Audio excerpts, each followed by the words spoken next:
Hello, Texas 4-H. My name is Molly Keck, and I am with the Texas A&M AgriLife Extension Service and the Department of Entomology. I am also one of the authors on the 4-H Entomology Guidelines.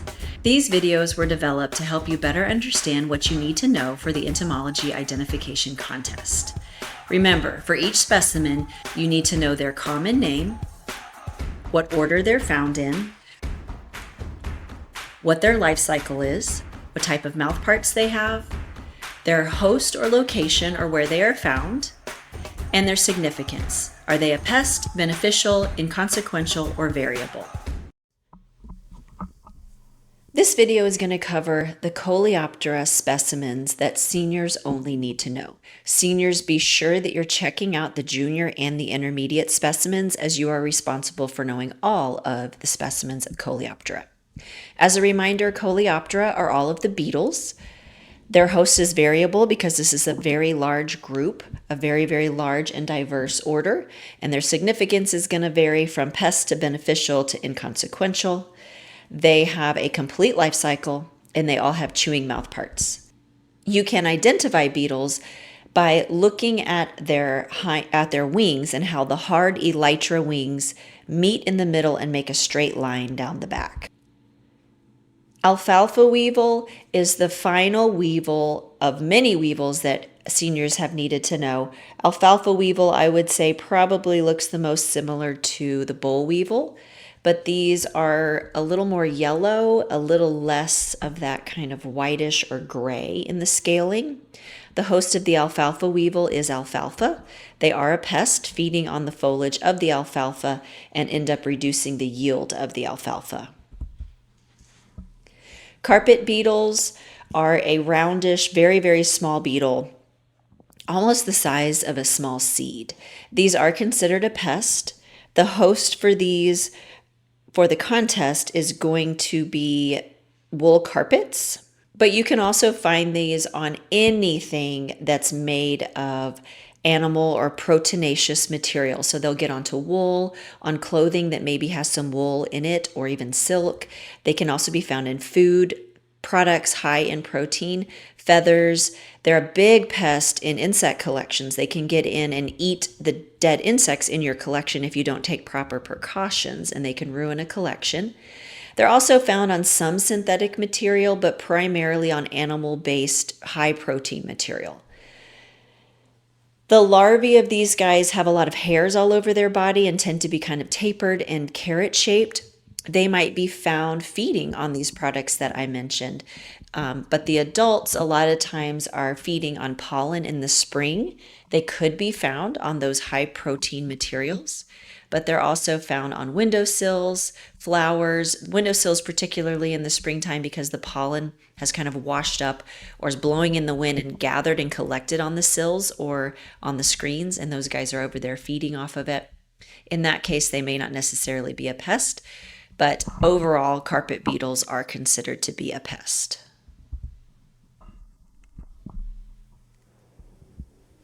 Carrion beetles are a beneficial beetle that is a decomposer. It feeds on dead animals. It's found on animal carcasses.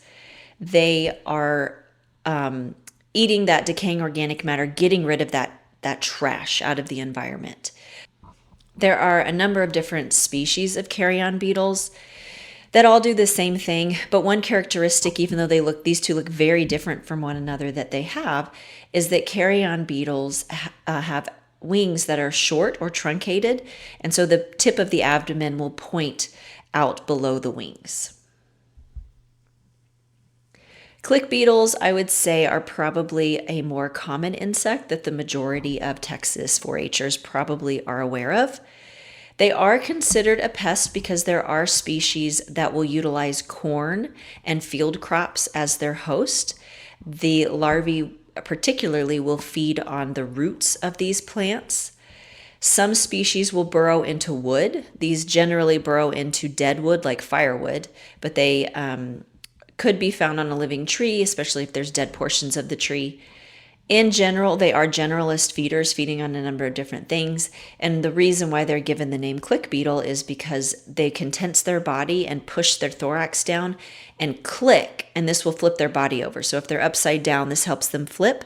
But also if you're holding them in your hand, you can feel them popping and flipping. And then some species like that lower picture have some bioluminescence. So those white or yellowish lighter spots on the end of the thorax, the tips of the thorax, will bioluminesce as these guys fly around. And they tend to be found kind of in, well, I definitely see them on the beach, kind of sandier areas. They're flashing like a lightning bug would to attract mates and communicate with other species, of others of the same species. The elm leaf beetle is a green, yellowy, and black striped beetle. It kind of resembles the cucumber beetle, so make sure that you can differentiate between the two of those. They are considered pests. They feed on elm trees, and especially in the panhandle, they can be found in large numbers outbreak years where they cause significant damage. You want to be familiar with both the larvae and the adult, so be able to identify both of these as an elm leaf beetle. The larvae are relatively small, caterpillar-esque looking beetle larvae. They're yellowish, but they have black stripes and spots going longitudinally along their sides. The adults are a yellowish greenish color, also with black spots and stripes going longitudinally along their body. Flat-headed borers are considered a pest. These utilize trees as their host. They burrow into the tree and also into firewood and deadwood. Primarily, they are opportunistic, not going after live wood, but there are some species that are incredibly invasive and destructive and will attack healthy trees. Flat-headed borers are kind of a bullet-shaped adult. The larvae have this enlarged, flattened, like someone stepped on the head and thorax area. And so as they're burrowing through the wood, they have to make space for their body. And so the holes that they make and the tunnels they make are very oval, almost rectangular in shape. And they also have to squeeze their body when they leave the tree. And so for the adults to leave, their body is also kind of shaped in this way. And so their exit holes tend to be very oval instead of round. Flea beetles are another very, very small beetle, smaller than a carpet beetle, very shiny, very metallic, green to black in color, depending on what they're reflecting. The host for these, where they're primarily found, are around weeds, but they will get into vegetable crops in high numbers and cause some damage in a short period of time. They're only about 1/4 of an inch long. These kind of black, some of the spots on this plant are holes that they've made, but some of them are actually beetles. So they're very, very, very small beetles, and even in this picture, it couldn't magnify well enough to be able to see them. They're called a flea beetle because they have enlarged hind legs like a flea does, meant for jumping. And because they're so small, they have small heads, small mouths. They're going to cause damage by leaving small holes in vegetable plants when they come off of those weeds. And that just kind of reduces the overall vigor of the vegetables. Locust borers are a very attractive looking yellow and black patterned beetle. They're a type of longhorn beetle. They are a pest, and their hosts are black locust trees. And they'll be found living on those black locust trees. Usually the tree is stressed in some way, it is damaged in some way, and they come in to take an opportunity out of that. But they are considered a pest for the contest.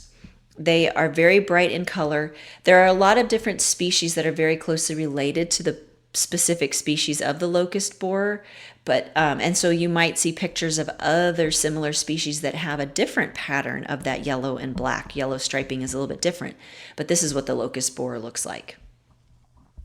The red flower beetle has taken the place of the confused flower beetle for the 2025 and beyond contest. And this is because the red flower beetle is much more common in Texas.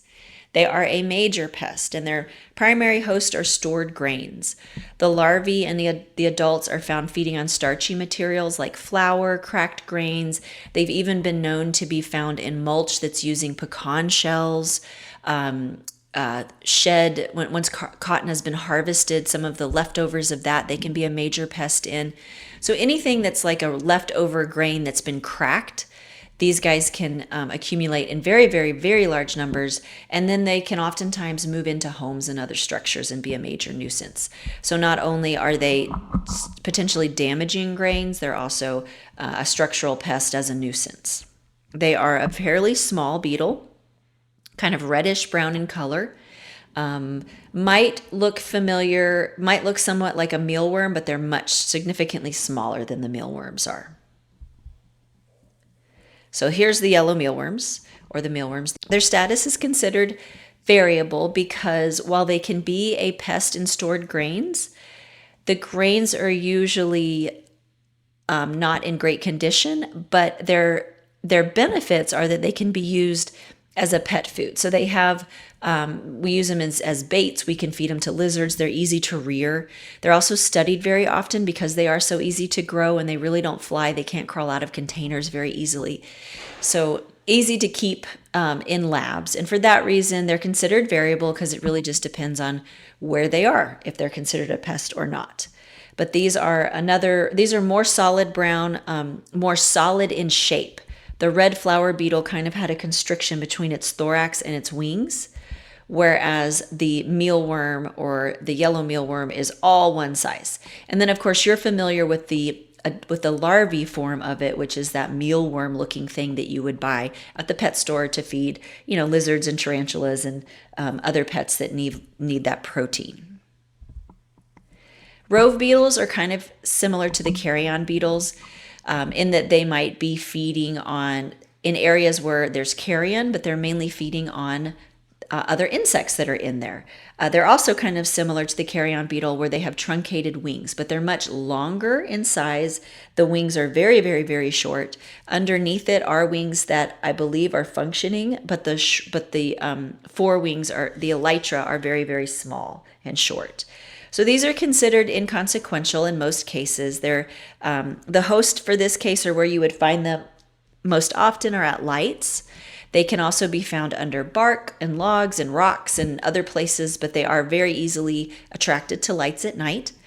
And the adults and larvae, by and large, are considered to be predators. There are some species that might feed on other things, but they're primarily a predatory insect. And sawtooth grain beetles are another pest that are found on stored grains. These are easy to find inside of your house. You might find them in cornmeal or cereal boxes or things like that, places where the grain has been cracked and processed. They get their name because on their pronotum, on their thorax, before their wings, they have this serrated or saw-like edges to them. And so that's where they get that name, sawtoothed grain beetle. Soldier beetles are an inconsequential beetle that is found on flowers at certain times of the year, especially this species that's the kind of golden color with the black spotting. On the flowers, they're probably feeding on nectar and pollen, and so as a result, they are pollinating. There's different species, and they come in a variety of different shapes and sizes and colors. This particular soldier beetle is called the goldenrod soldier beetle, but I would make sure that you look up different soldier beetles just to familiarize yourself with the way that they look. The shape of these guys to me is kind of similar to a blister beetle. They just don't appear to be, that pronotum is not quite as solid on these guys as they are on blister beetles. Tumbling flower beetles are another very small beetle. They are considered inconsequential. However, they are also known to be pollinators in a lot of cases. So it could be argued that they are beneficial. The host for these guys are flowers. They're found on flowers, very abundant on flowers, especially in the carrot or aster families that usually produce a very small bloom.